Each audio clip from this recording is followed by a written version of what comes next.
Ciao ragazzi, oggi mi trovo a Novezza di Ferrara di Montebaldo e sono venuto qui per raccontarvi una di quelle storie che a me piace particolarmente raccontare. Perché? Perché ci sono tutti gli ingredienti che la rendono unica. C'è la sfida, la passione, il rispetto della storia locale e della natura, la capacità di mettersi in discussione ogni giorno. Ed è una storia ambientata qui, a Baito Novezza.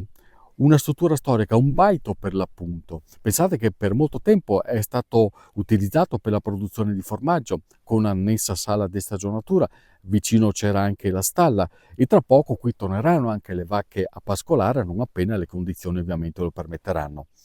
È stato anche un luogo vocato all'accoglienza per diversi anni e adesso è tornato a nuova vita, a questa nuova vita e a questa accoglienza, quindi grazie proprio all'impegno di Angelo e Federico, due amici, due soci, che hanno deciso di ripartire da qui, da questa avventura ambientata a 1500 metri di altezza. Qui siamo arrivati l'anno scorso facendo il bando a gennaio. Dopodiché il bando è stato riconsegnato prima dell'estate e risistemato tutto praticamente da parte del comune. La ristrutturazione importante l'ha fatta il comune di Ferrara di Montebaldo, strutturale. Certo. E poi noi abbiamo ultimato il baito con gli arredi della cucina e della sala interna e esterna. Perché uno sceglie di venire qui in un posto così particolare, molto bello, ma anche abbastanza isolato? Diciamo che è una scelta di vita in primis e poi diciamo la parte principale, il cuore della struttura dell'attività è la passione che si ha innanzitutto per questo lavoro e poi per la montagna. Che cosa vi dà? Che cosa vi dice questo posto? Allora, innanzitutto ci dice vita, dove la montagna è in continua evoluzione, dunque la natura continua a evolvere, no?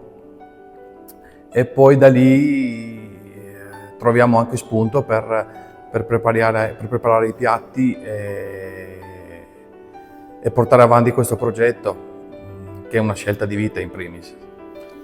C'è molto di questa terra nei piatti che offrite? Diciamo quasi tutto, una buona percentuale. Ci porta sempre alla terra. Qualsiasi piatto che andiamo a fare è quello che poi ci dà la montagna, diciamo, ecco. Per Angelo e Federico i sapori del territorio sono un mantra e tra questi, in questo periodo, c'è anche l'aglio orsino, un'erba spontanea molto profumata e soprattutto molto versatile in cucina, come tra poco vedremo. Stamattina sono andato con loro a raccoglierlo l'aglio orsino e allora devo subito fare un'avvertenza.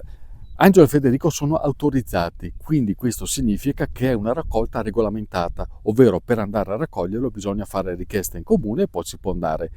Anche lì però con una precauzione, quando si va a raccogliere si esportano le foglie, non le radici. E questo perché? Perché in questo modo viene preservata la possibilità di ricrescita e quindi di raccolta anche per i prossimi anni. Ragazzi, non dobbiamo depredare i boschi. Dobbiamo prendere rispettosamente, rispettando le regole che vengono imposte per garantire per l'appunto la sopravvivenza di questa erba aromatica. E adesso andiamo in cucina con Andrea, il cuoco, che non solo ci fa vedere che cosa prepara con l'aglio orsino, ma anche con il tarassaco e con le ortiche. Cosa dà questo territorio per i piatti che crei? Questo territorio è molto interessante perché ti stimola e l'esperienza più la stimolazione riesci a fare delle cose che sono fuori dal mondo e far capire alla gente che si può mangiare la roba naturale e tornare a quelle cose lì belle di stagione e tutto. Ad esempio con l'aglio orsino? Io ho creato questi gnocchi di patate, il classico gnocco come fa la nonna, però ho aggiunto poi il pesto, cioè l'erba orsina tritata, macinata, per dare un sapore. Poi servita il burro e salvia, comunque un bellissimo aroma di natura e tutto. Poi qui siamo circondati dal giallo. Dal giallo mi sono fatto ispirare un po' con questi bei tortini di polenta dove ho messo la sorpresa dentro, cioè una goccia di formaggio fondente che vengono serviti con dei petali di tarassaco. Qua invece abbiamo lavorato con le ortiche, classici gnocchi di ricotta e spinaci, ho tolto i spinaci e ho messo le ortiche, molto semplice, non sono impegnativi. Naturalmente mi sono messo i guanti per andare a raccoglierle, sbollentate come gli spinaci e via. Conditi come? Conditi col burro coi petali di tarassaco, perciò un burro che tende al giallo quando si aggiungono i petali e poi soffritto e via.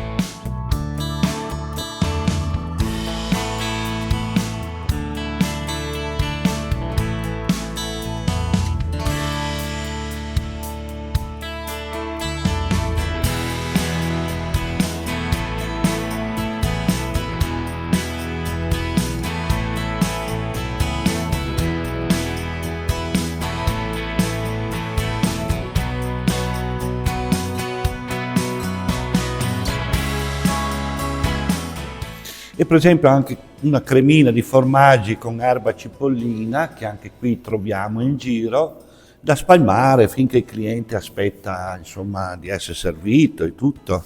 Ti piace cucinare così? Sì. Sono bello contento. È una cosa bellissima perché hai le soddisfazioni, i profumi nei piatti, la roba che deve essere fatta bene, perché non serve essere maghi se si usa la base di una cucina fatta bene, e non è una cucina ricca, costosa, è molto povera, costa poco, perciò io non sono chef, io sono un cuoco che lavora con le palle. E questo è l'argomento di oggi, tutti chef, andare a comprare, trasformare, ma non nessuno che va a raccogliere. Okay. Ecco, cominciamo a riflettere anche sul nostro lavoro di cuochi, che è molto importante. Novezza, quindi un luogo sicuramente isolato, ai piedi del Baldo, 1500 metri di altezza, però lo capite con quali ricchezze. E qui Angelo e Federico hanno deciso di continuare il loro impegno, la loro vita professionale, ma è un impegno che non è privo di responsabilità, e non soltanto per la qualità dell'accoglienza, che per carità è sacrosanta, ma anche per il rispetto della storicità di questo posto. Che cosa porterete di voi qui dentro? Portiamo sicuramente un'esperienza che proviene da un'altra malga che gestivamo in passato, che fino all'anno scorso era praticamente, faceva parte della nostra vita, che era Malga Pralongo. Quindi le sfide che vi sentite di dover affrontare, le più importanti quali sono? Sono quelle di mantenere quello che è stato sicuramente costruito nell'arco degli anni e di migliorare la struttura, cercando sempre di mantenere